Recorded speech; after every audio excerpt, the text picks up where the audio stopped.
வணக்கம் மக்களே. இன்றைக்கி குழந்தைகளுக்கான ஒரு சத்தான ஊட்டச்சத்து நிறைந்த ஒரு உருண்டை தான் பார்க்க போகிறோம். இதுக்கு தேவையான பொருட்கள் சிகப்பு அவல், பாசி பயறு, நிலக்கடலை. இது மூணுமே சரியான சமமான அளவில் எடுத்துக்கோங்க.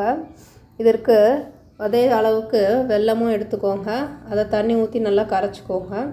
இது மூணையும் தனித்தனியாக வறுத்து பொடிஞ்சு எடுத்து வச்சுக்கோங்க. இப்போது அடுப்பில் ஒரு பாத்திரத்தை வச்சு அதில் வெல்லத்தை போட்டு அது நல்லா கரையிற அளவுக்கு தண்ணி ஊற்றிக்கோங்க. அது நல்லா கொதி வரட்டும்.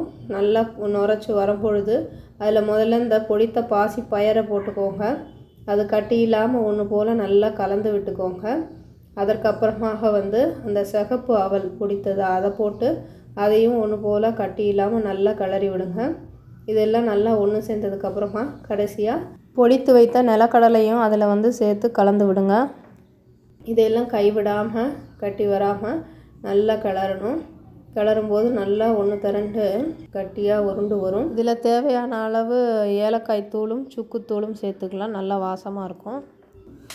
இப்போது அதை சூட்டோட கையில் நெய்யை தடவிக்கிட்டு உங்களுக்கு பிடித்த வடிவத்தில் பிடித்த அளவுகளில் உருண்டைகளாக நீங்கள் உருட்டி எடுத்துக்கலாம்.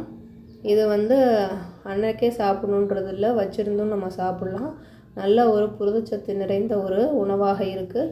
குழந்தைகளுக்கு பருப்பு சாப்பிட மாட்டுறாங்க, இல்லை வேறு சுண்டல் மாதிரி சாப்பிட மாட்டுறாங்க. அப்படிங்கிற பட்சத்தில் இதை கொடுத்தோம்னா இதில் இருக்கிற பாசிப்பயிறு, நிலக்கடலையில் இருக்கக்கூடிய புரதம் கிடைக்கும். சிகப்பு அவலில் இரும்புச்சத்து நிறையா இருக்குது.